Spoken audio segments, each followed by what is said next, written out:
Hello, everybody. Now that the technical issue is fixed, are you sure that everybody can hear me now, Dominic? Yes, okay. Then I will talk about what I just said again. So, my name is Reinier van Landschot. I'm the co-president of Volt Europe, the pan-European movement. We believe that only a Europe that acts together can solve our shared challenges. And today is a good and happy day. Firstly, because the sun's been out the entire day. Secondly, when I biked over here, I saw a group of 10 little ducklings swimming behind their mother.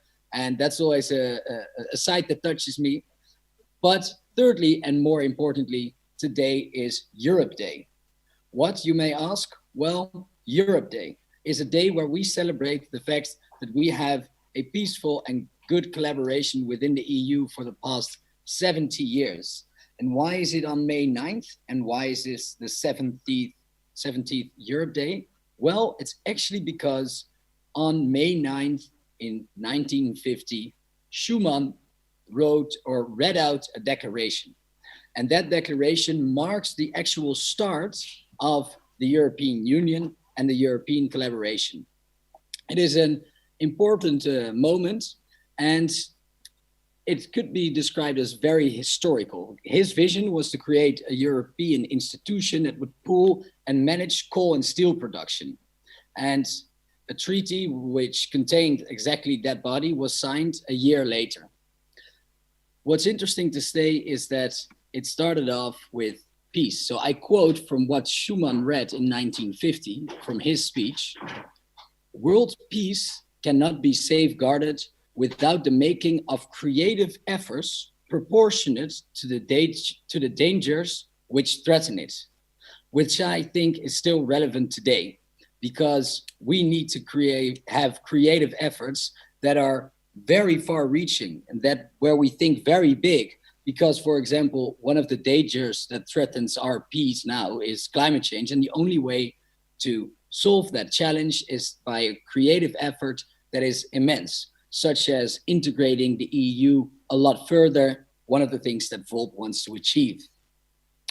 Another thing that is in his declaration, another quote that I want to share with you is the following: "Europe will not be made all at once or according to a single plan. It will be built through concrete achievements which first create a de facto solidarity." And in the times of the COVID crisis, solidarity has been all over, and there's examples of how solidarity is really present. But at the same time, there's also a lot of examples where solidarity is not present at all. So it is up to us to ask from our political leaders to have more solidarity within the EU.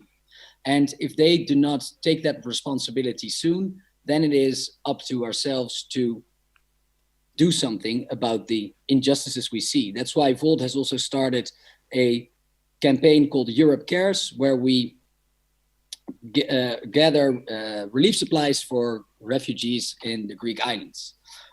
That being said, I want to welcome all. Thank you all for spending your Saturday evening to listen to our event on Europe Day. We have some interesting guests. We have Magdalena, Damian, our European parliamentary member, and Francesco. Magdalena and Francesco lead an important project for Volt. And if you look at 70 years and the first 50 years that follows after that, the EU has been an immense success. It can't be said often enough. Everybody outside the EU also thinks that is a remarkable success, with such a high amount of wealth, with peace, prosperity. It's a diplomatic piece of art. However, in the past 20 years, there have been crises that the EU has not been able to react on. And that often leads us with the question now, quo vadis? Where are we going? And for that, the European Commission has started a conference on the future of Europe to talk about precisely that question, to look at the Europe of the next 70 years. And to talk about that, I would like to, without further ado, introduce to you first Francesco and Magdalena, two incredibly talented Volt volunteers.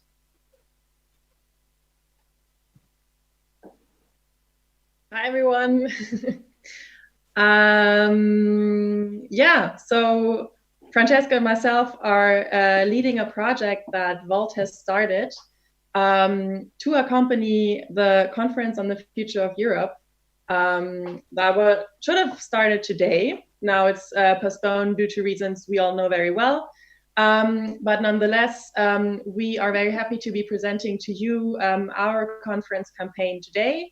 As we want to make sure that in the conference on the future of Europe, and even now in its preparation time, we want to make sure that European citizens, people all over Europe, can make their voices heard and are also able to take their future in their own hands. So we'll be presenting this is why we started the campaign that we'll present today.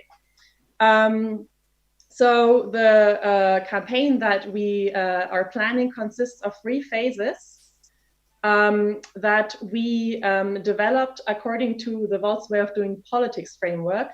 Now, the Volt's Way of Doing Politics framework is an idea to make politics in a new way, as it said in the name, by listening to people. What is it that they really need? What are the most pressing issues?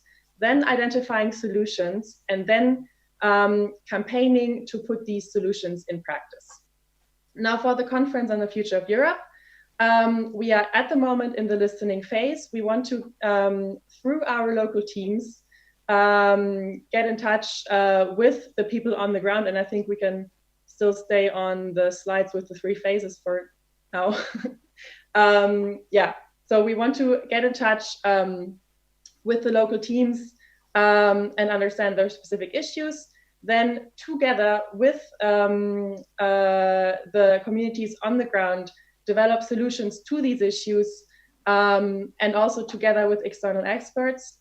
And we want to do this in 2 dimensions. On the one hand, look at, okay, what can our teams together with the people in their towns, in their cities, do to make change happen towards the issues they're facing themselves. So what can they do directly in their communities, and where do we need also EU level policies? Where can European politics answer to these issues? And then we are planning a campaign phase from September until December, where we want to partner up with as many stakeholders as we can to put the solutions in practice on the ground and to make a strong statement for the European policies that we're calling for. So right now we're in the listening phase, and it consists of 2 different tools that we're using to be able to listen. One is an online survey that we are running right now, where we are asking citizens to answer questions about the theme buckets that you can see here. So anyone that answers the survey can choose to reply to questions on sustainability and climate, finance, economy, society and culture, digitalization and smart state, social security and welfare, and politics and citizen participation. So there they can choose as many theme buckets as they want. And then it's followed by a big EU reform, EU politics theme bucket that everyone navigates through. We also have one open question where we ask, if you could change one thing in your city, what would it be? So this is a space where people can describe a bit more what is the actual situation on the ground. And this question, what is the situation on the ground? We really want to get a deep understanding to it in the local contextualization events, where we will have local discussion events where our local Volt teams will invite people from their cities, from their towns and villages to speak about, okay, what is the situation on the ground, what needs to change, and how do people want it to change? So we're spreading the survey through local networks, through our local teams, through social media as well, and also through personal networks. And at the moment we have 40 local teams participating, and it's getting more and more. Now, we want to get at least 5,000 respondents. Right now, we're at more than 2,700.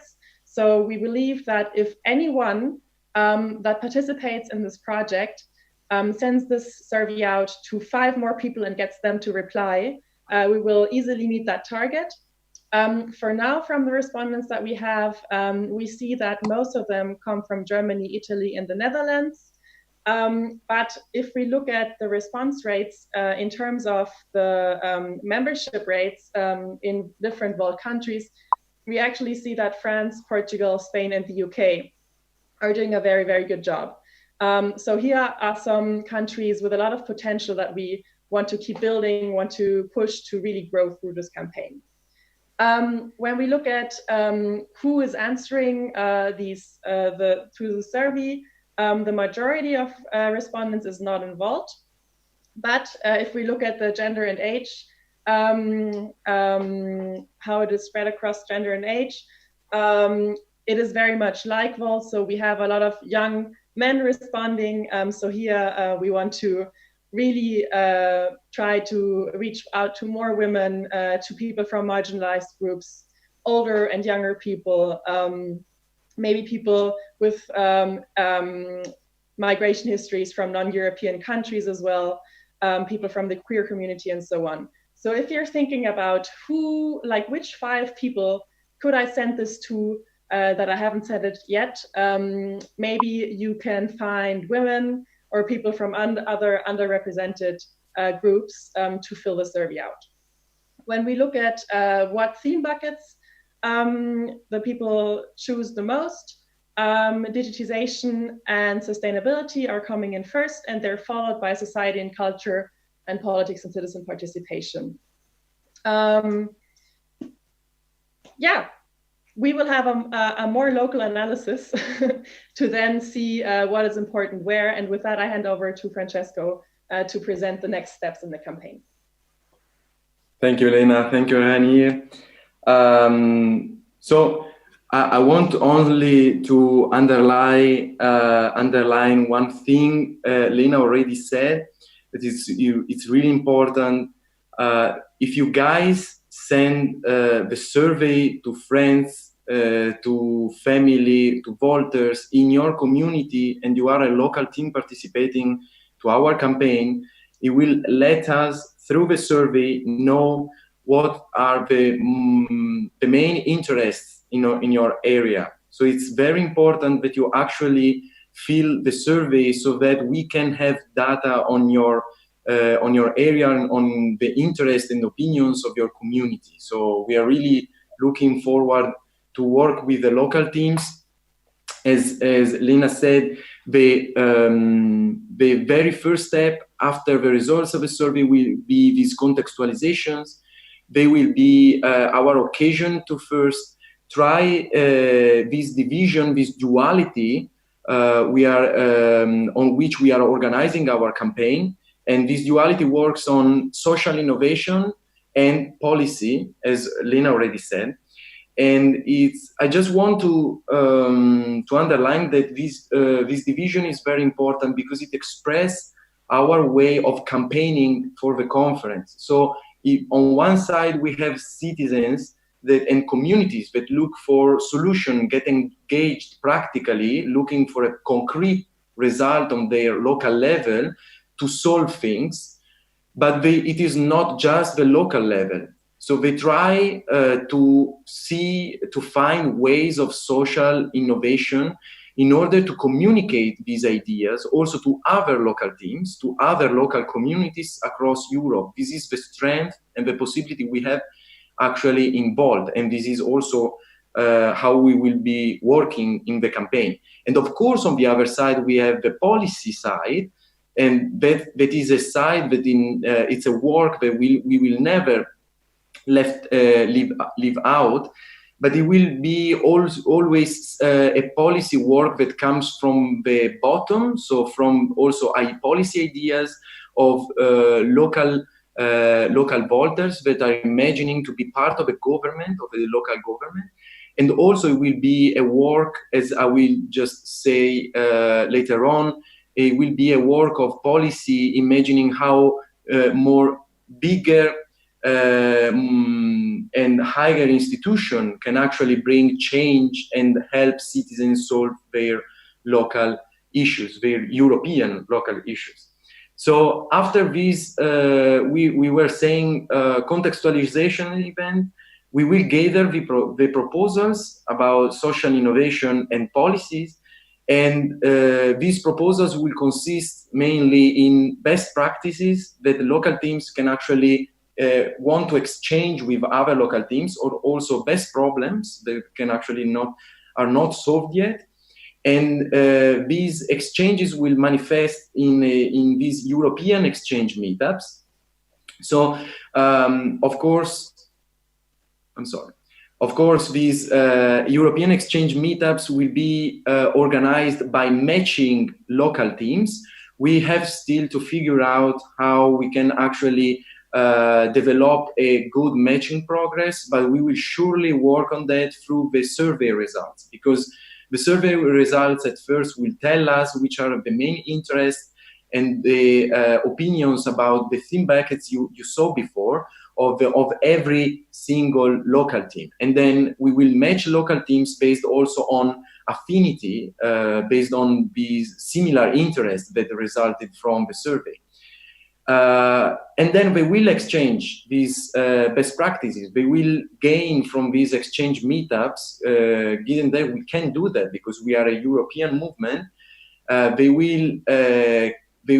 can change their perspective by exchanging best practice in their local issues. So they can actually focus on issues that they pertain to their local communities, and can actually find solutions thanks to the other team, thanks to the other community experience. The last but not least phase, and very important phase, will be the pan-European discussions. These discussions will be our way to change the status quo. So to change the fact that the European politics does not always pertain to our lives, to our local lives, because we are out of the European elections, and also because besides the European Parliament, we don't really know what is going on many times in the European institutions, and we are most focused on the national side. But these pan-European discussions will be a good way to invite external experts to make these campaign ideas practicable.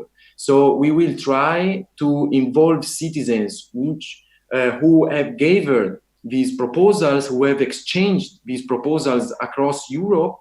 Proposal, I repeat, about policies, about social innovations campaign. So about changing the life at the community level. And we will try also to mediate these local issues through an expert, through political analysis, through discussions that can regard also the general institutions, so the European and higher institutions. And in that way, we will also try, of course, to make possible that Damian can actually listen to the local issues. We will bring to him all the proposals we gather, all the best practices we have exchanged, and we will try to understand how his office, Damian, and other MEPs, or also other institutions, can actually help change to happen at the local level. We will, of course, provide also trainings in the line of the theory of deliberative democracy, of citizen empowerment, which is one of our pillars involved. And so we will try also to deliver enough amount of informations and policies and everything that can be useful for citizens and voters and also non-citizens to understand what is going on in Europe and how institutions actually work. And also what will be the meaning of the conference on the future of Europe, when it will happen. And then in the last process we are imagining, as Lena was mentioning before, we will have our campaign for change. So we will try to bring change at the local level to make this social innovation campaign happen.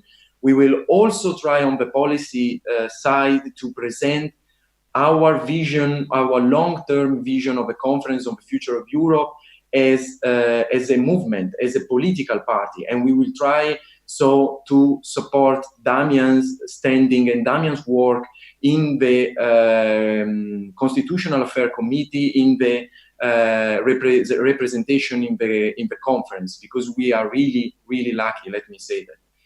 And besides that, I just want to thank all the team is working with us, and I want to thank again Lena and Jaime.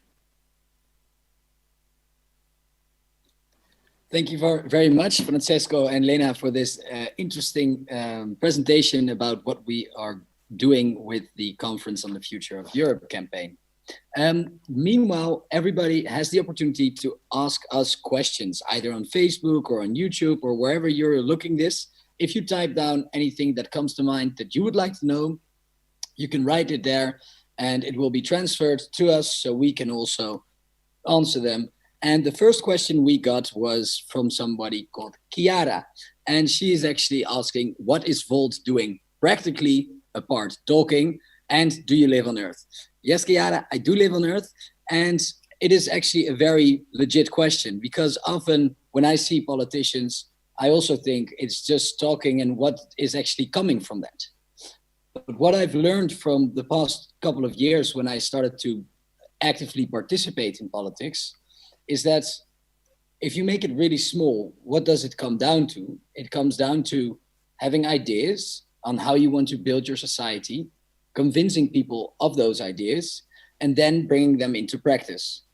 Therefore, it does contain a lot of talking, because you need to talk about those ideas and get people to be convinced about your ideas before you can put them into practice.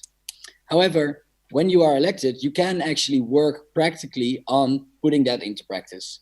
And the person I will introduce after I answered other questions is doing exactly that. That is Damian, our European parliamentary member.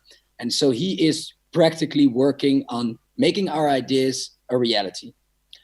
Still, Volt does more than that, because we are a movement that also wants to do social innovation. And what that means for us is that also outside of election cycles and also if we are not elected in a government, we still want to have a positive contribution for our society. And a good example of how we do that is the Europe Caris campaign.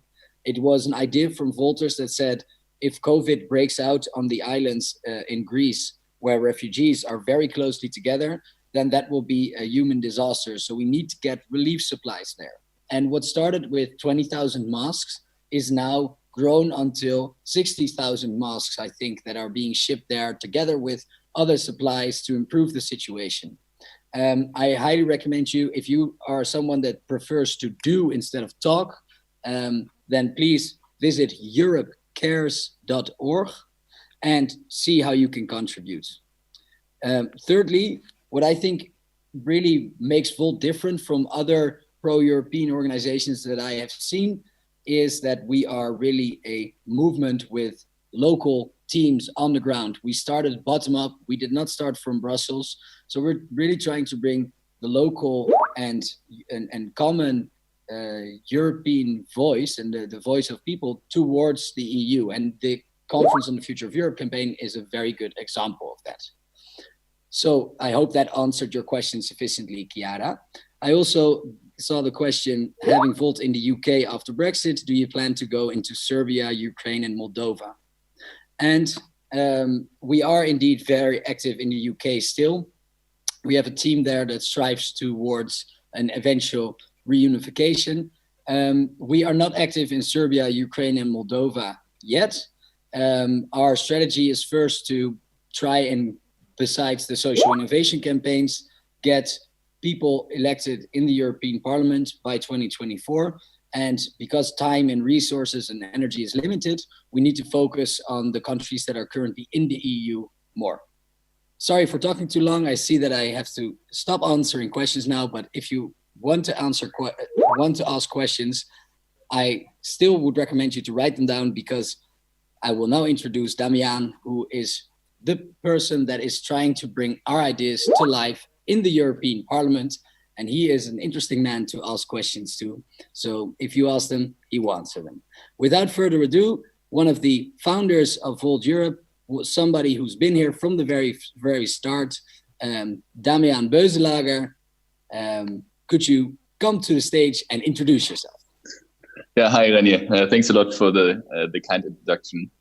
If I can just quickly react to Chiara's question also, and then we can talk a bit more about the conference and then these topics. But I mean, I think the big overarching question that looms behind this is like, are we, having an effect on the reality outside our meeting rooms, if you want? Are we having an effect, a real, actual, measurable effect? And I mean, obviously, when you're in the European Parliament for a limited period of 5 years, and then let's see, it will be pretty obvious in the end. In 4 years' time from now on, will we have been able to actually influence legislation in a way? Will we have been able to push certain things to be there? Will we have, for example, been able to make the Conference on the Future of Europe a success, and other things, electoral law, whatever we want to talk about?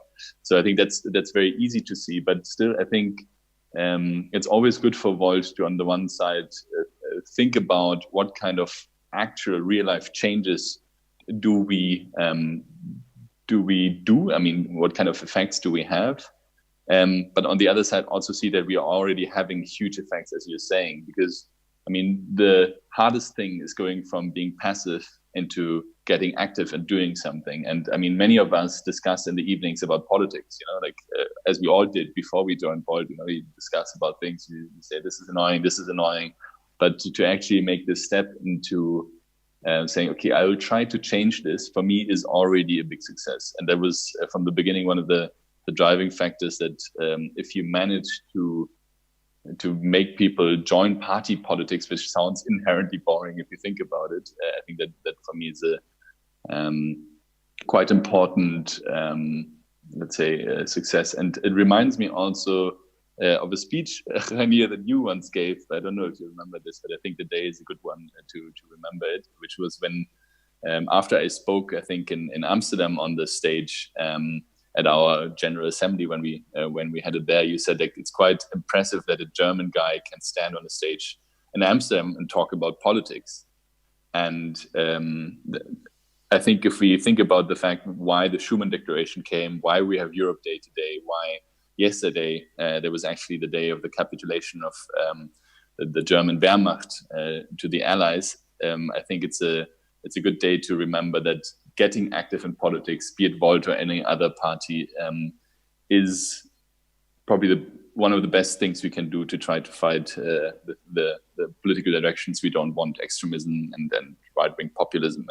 So I think that's Chiara's question just sparked that thought in me, that I think we need to remember why we're doing this, and there's good reason to do it, and we're on a good track. And I just ask all the viewers to also consider taking up some form of political activism of some sort. Thanks. I fully agree with that. And I indeed remember that was a special moment for me. Damian, what is your vision on the Conference on the Future of Europe?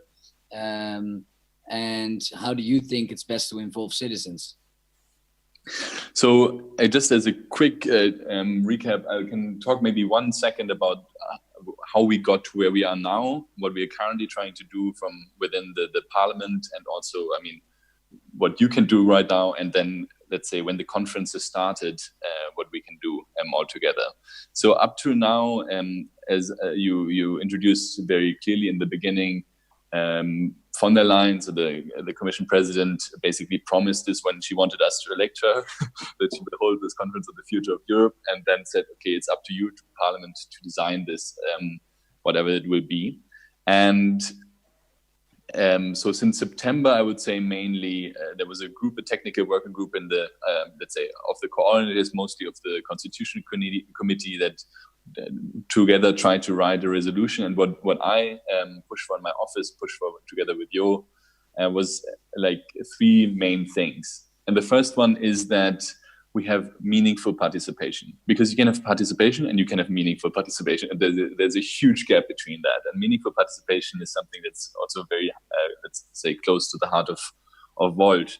If you want to involve someone, you have to enable them to get involved. And So what we try to push for very clearly is that if citizens get involved and asked, that in the end, they would be able to look at the outcome and say, is this what we wanted?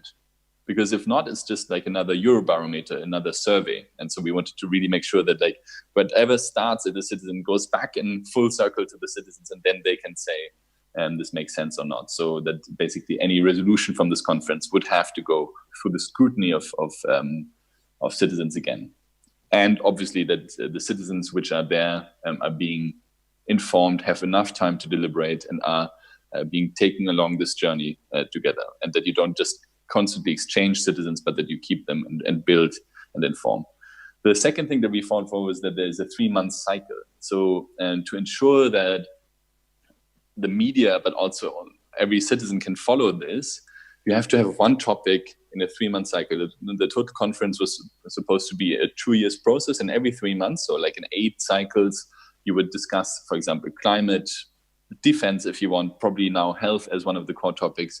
And you try to discuss what does the future of Europe look like in this field. And so I was very happy also about the presentation earlier about the campaign, because the topics that you brought up are the topics that will be coming there. And I think it's really important to make this work. And the 3-month cycle would also allow media to follow this. And we could try to actually build so much pressure that the outcome of the conference after 3 months is actually a tangible, good outcome. If it's a 2 months cycle, a 2 months conference and nobody knows what's coming out in the end and when they gave input, it's really, again, hard to have meaningful participation. And then the last, there were many other things, but the last one I wanted to tell you also is that we fought for binding outcomes, because there should be the possibility of having, for example, treaty changes. There should be clear resolutions that then are translated into legislative proposals. So we're really trying to put that into the resolution. And you can see that also in the Parliament's resolution. So this happened, and Parliament basically had this resolution ready in January, and we adopted it, and we're very happy about it. And then the Commission also did a small paper where they said, this is our position, but we really believe it's Parliament who should lead this. And then what we are missing for is, again, like the third body of the EU, which is the Council. And so the member states, if you want. And they haven't been able to find a position yet. And this is also, if I come now to what we should be doing right now, is to build pressure to push the Council to come up with a position. And once they have come up with a position, so it could be the interior ministers, or it could also be the heads of state, once they've come up with a position, then we can again go back together, come out together, the Commission, Parliament and Council, and come up with an agreement of what this conference should actually look like. And then hopefully this can happen until September, that we find an agreement, and then the real game starts for us in the Parliament, but also for Volt and all the other civil society organizations. Thanks. I was wondering, Damian, you said binding outcomes. If you could pick one binding outcome, what would you pick? So I have to say that I saw that this council thing is really not working. It's just so sometimes I have sympathy with them as well, because imagine you're with 27 people in a room and you have all got a veto. Imagine you have to find an agreement. And then think about the fact that the only ones who can really hurt you, who are defining whether you get reelected or not, are your own party at home, are your own parliamentarians at home, and are your own citizens at home. And then you sit there and you have almost no incentive to find an agreement, apart from the fact that you don't want to be the bad guy. So I think it's really bad to have this governance. And I think this is where, you from the Netherlands have seen that as well. There's just some people who go to these council meetings have no mandate to make a change from their own parliaments. And so I think this is really the one thing that I would try to change, is the decision-making process, if I had to pick one thing in council. Okay. From unanimity to majority decisions? I think I would abolish the whole thing. Sorry, some form of a Senate, where really try to weaken the council in a way that the subsidiary structures are being safeguarded by the body, but it can't be a blocking mechanism anymore, because it can't be that we, in the parliament try to find a deliberative democracy, come out with an agreement, and then when it comes to the council, there seems to be really a bit difficulty with that. Okay, interesting. So another question I had is, this morning I was part of a panel discussion with somebody who was outspoken negative about the conference on the future of Europe because, and I quote that person, it is entirely top down and citizens will not be involved. So it will just be a Brussels project that will never lead to anything concrete, and that citizens will not, and it will not make citizens appreciate Europe more. I think it's a valid fear that also people in the parliament have voiced towards me. And I mean, my hope is, I think Volt's approach is always to try to be ambitious and then push for it as hard as we can, you know? So I think will I know, sorry, how do I best phrase this? We will only know whether this will have been the conference that changed Europe for the better once it's done, you know, or whether it hasn't. So until this point, I think we should put all our energy in making it work. And that's also where all the civil society organizations and where Volt comes in and say, like, let's hijack this process. Once it's up and running, you know, let's organize thousands of local meetings. Let's try to get people excited for topics, for actual topics that somehow connect to them, and say, look, here, this matters for you. And then maybe we can come and change this. Because the problem is we need to change Europe, we need to change the mindsets of national politicians. That is basically the big issue that we have to overcome. We have to show national politicians that the citizens care so much about a functioning European Union that they have to change, and basically accept that we need to change. And so I would say there is a fear, obviously, that this won't go anywhere, but currently it's not the time to fear, but to try to push for it to work. Exactly. And I think often politics, whether it's national politics or local, it follows what society wants. So it is up to us and other organizations to make sure that the fear of the person I was in a panel with this morning does not become a reality. And I guess this is also a nice bridge to bringing Francesco and Magdalena back into our conversation, because they are doing exactly that. So maybe Francesco or Magdalena, one of you wants to react to what Damian has said. Lena, you want to intervene first? Yeah, I can go. I mean, you had this person that you talked to, and they were scared that it was like an entirely top-down process. And then Damian replied, well, we need to kind of show how it is linked to local realities, how it is linked to what people experience as soon as they walk out the house, or even as long as they're still in their own house. So, and I think this is really where the listening method and the Volt's Way method that we linked with this campaign can work, because it is completely focused on the local level. And one of the big strengths that we have, as already mentioned, is that we have so many local teams across Europe. Like right now we have more than 40 teams across Europe that are running the survey, and that will start local discussion events, and it will start at the local issues, at the citizens' perspectives and problems, and then it will come and see, okay, how can actually a European solution reply to that? So I think that the connection that Damian's asking for is very much there in the campaign that we're planning at this moment. Nice. And within those 40 cities, is there also a region or country or city that you think, hey, I would really want people to become active there as well, so that our survey and our conversations include them too? Because this could be a moment to call out for people that are watching this to help if they have a network that reaches that city or region that you would like to go to. I mean, of course, everywhere. But now, actually, this week we launched our survey in Latvia, in Sweden, in Denmark. And I think these are some like Eastern European countries, Northern European countries. We would love to see more. Of course, we also have our very strong and our like upcoming countries that are more like in Western Europe. But definitely, if you are in Eastern or Northern Europe, jump in. The survey is also there in your language. We will have a website up in a couple of days, where you can take the survey in your language, and also we're spreading it through social media. So yeah, we'd love to hear from you. Do you want to add anything, Francesco? No, I would just add like few considerations. Like I totally agree with what Damian was saying, and also Lynn, of course.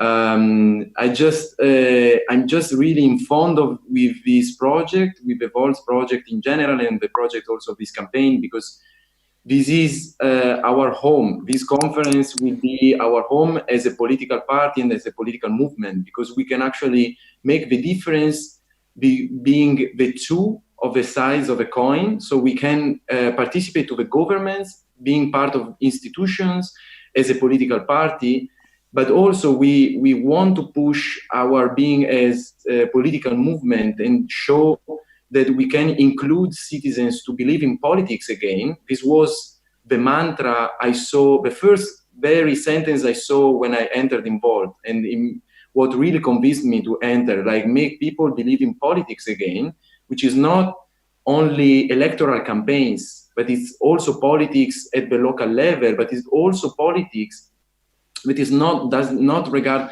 only that locality and that's it. It regards also people outside your locality and also at the European level.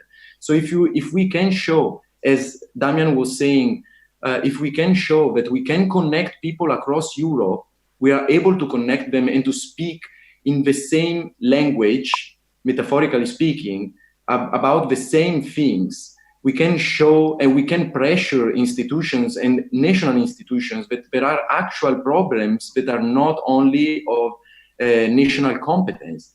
And I think that if we can, this experiment will be successful, they will actually follow us in the future. Nice, let's hope so. Reality is on our side, Francesco. I think that's the good thing, because the problems are actually only to be solved if we work together. So that's the only good thing about it. Sorry, Renier. Yeah, it's interesting, the making people believe in politics again. I often heard a narrative in my environment or a story about how biggest change in society does not come from politics or governments, but from innovation that's from companies or other cultural changes. But I believe that is not true, because I think what politics does is they create the framework in which all these other things can exist. And companies could not thrive if it wasn't for companies that have made innovations that changed their lives, couldn't thrive if it wasn't for the governments that made it possible, that created a framework for them to thrive. So I believe that politics is especially important for change. And I hope that we can, with this and other measures, continue to make people believe in politics again. I fully agree, Renier. And therefore we have to also deliver, Exactly. as Chiara said. And this is a question that is a bit off topic, Damian, but perhaps you can answer it. It's a question from, it's very off topic actually, but it's a question from Violetta Dumitru. And the question is, what is Volt's position in agricultural issues? Should there be a priority for food made in Europe and extra taxes for food outside that comes from outside of Europe? So, I mean, I am not working in the agricultural committee, so my latest insights is from the discussion we had within the Volt General Assemblies and so on, but also from what I hear, I mean, just in discussions with other members of parliament. And I think what I can definitely say is that the money that we spend on agricultural policy at the moment in Europe is a huge part of our budget. And it helps local areas. Yeah. So especially if you think about rural areas, there's a lot of money going there.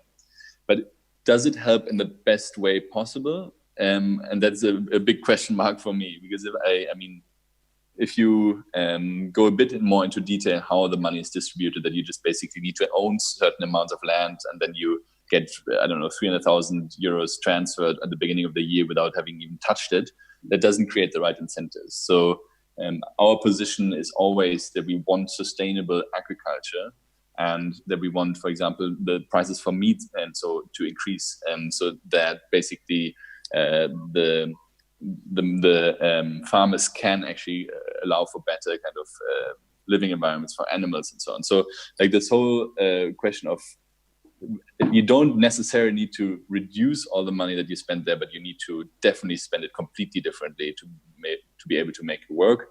And then to know whether this food that we would produce sustainably is enough to sustain, again, all citizens of Europe, I have to say I have to pass. I don't know the exact numbers of acres, acres, like production per acre to be able to do this analysis. Okay, thank you for answering. And another question that came up in the chat is that, and I'm sort of paraphrasing to bring it a bit more to the conference on the future of Europe as well, is if you talk about, we've talked very much about the future of Europe as in the future of the European Union in its institutions and what we would like to change there. Yeah. But if you talk about the future of Europe, then actually you want to talk about how do we get to a green economy? How can we get to prioritize green projects? And with that question, it also came the question, is there any infrastructure projects we especially like? So, first of all, again, agree with the fact that, the whole question is we should talk about topics and what kind of, defense union we want, or what kind of defense we want, or what kind of agricultural policies we want. And that should then inform what kind of future we want to live in. And that should then inform what kind of institutions we need to live in this future. So that's why we also propose to maybe for the, in the conference for the future of Europe, discuss 7 topics that have nothing to do with the institutions first. So you discuss about health, you discuss about agriculture, you discuss about foreign policy, you discuss about whatever you want.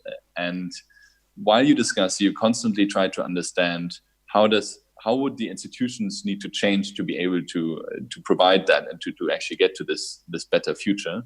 And then only in the last instance, in the 8th cycle, you actually discuss the institutional changes. So that basically then you have all the knowledge of what kind of topical future, if you want, people want to live, substantial future changes that people want to live in. And then in the last instance, you say, look, we actually need to change how we govern our union, how we take decisions to be able to get to this future. And so I think that makes sense. Thanks. And thank you also for that question. I couldn't see who asked it, but it's a very relevant question. Another question, this one is for you, Lena. How can we make people start to speak casually with each other about European politics and not only about national politics? Because there never seems to be really casual conversations about EU politics, only about national politics. I think what we need there is more media coverage on European politics, and then it will come into people's mind more in a way where they want to casually discuss it. So yeah, also one of the chances that we have in the project is contribute at least a little bit to a bit more of a European public sphere, even if the public is only in our exchange meetups. But already we have this aspect in there that we really want that people in Berlin hear from Bologna and Barcelona also what is going on there. So this is, as you were speaking earlier about small steps and starting somewhere, one of the steps that we want to take to bring topics that are not national, but European or international, just maybe from 2 or 3 different countries, different other European countries, to the dinner side tables. Thank you, Lena. And then I now have a question for you, Francesco, which is, what do you hope to get out of the conference on the future of Europe? Actually, I don't want to answer in a cunning way, but actually what I would like to get from the conference of the future of Europe would be, the very first thing would be that people casually speak about EU politics. So sorry to turning back to the previous question, but I think it's very important because what was the meaning of Ursula von der Leyen perspective on the conference of the future of Europe was to structure a public sphere, a European public sphere, so a European debate on how we would like to have representation, more representation, like a legislative power for the European Parliament and so on. This debate doesn't really exist because it's not really common for people to speak as we are speaking now. We are now in a call and I'm speaking with someone from Berlin, someone from Netherlands, and it's not really common, this thing for people. So I think that what I would like would be like that the future agoras, like except the ones that we are organizing as well, the future agoras and future forums will try to make people interested in problems that are pertain also to other countries, but in a European perspective, and that there will be also, and this is, I think, one of the main points of our citizen empowerment theory involved and practice, would be like a real European media coverage. We need people to get informed about what's going on in countries in Europe. Thank you very much, Francesco. I think we are nearing the end of the hour that we would talk about this subject. So I have the open question to all three of you. Is there anything else you would like to highlight? I mean, I would go back to the beginning of the question of participation or meaningful participation or getting active, say it in less complicated terms. And I think for everyone who is watching and for then, our work in the future, I think we can really see it as a success if we see that people engage actively in politics. And maybe sometimes, we annoy them with our position and then we tell them to get active in a different party, and that is completely fine. But I think it's really important that this conference starts this dialogue, as Francesco says, across borders, that we keep it very close to the actual issues people have, rising house prices or whatever is currently on the minds of people. And therefore, I think, Lena, what you said in terms of the listening and really being there with people and asking, like, what is currently annoying you, what's going on in your mind, I think is a really good start. And therefore, I think we will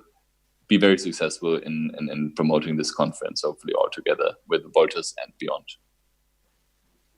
Thanks, Damian. Lena, would you like to have a closing remark?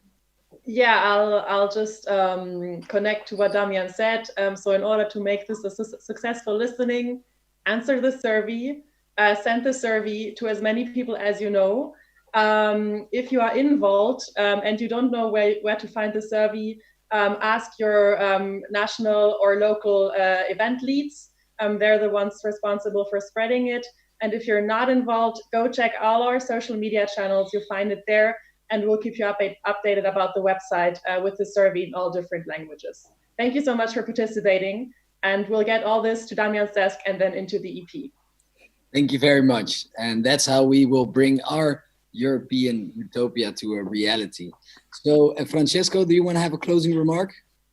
Yeah, just a very quick one. I just wanted to remember a very small but significant sentence from the Schuman Declaration that Monet inspired, and he said, people only accept change in necessity and see necessity only in crisis. So we are in a crisis now. We are in a very big crisis. We see necessity, but we don't only need people to accept change. We also need people to participate with it. So. Thank you very much, and all three of you for being here with us the past hour. I will now have two important closing remarks. The first one is our call to action, and our call to action is twofold. One is, please fill in the survey. Secondly, spread the survey to your friends and family. My second call to action, or third call to action, first one, fill in the survey. Second one, spread the survey. My third call to action is unrelated to that specific topic, but it's for something else. We as Volt strive to unlock Europe's potential. And the only way to do that is to have also some form of money in order to pay for our running costs. And that's why we have a crowdfunding campaign, which you can find via volteuropa.org/fundraiser, volteuropa.org/fundraiser.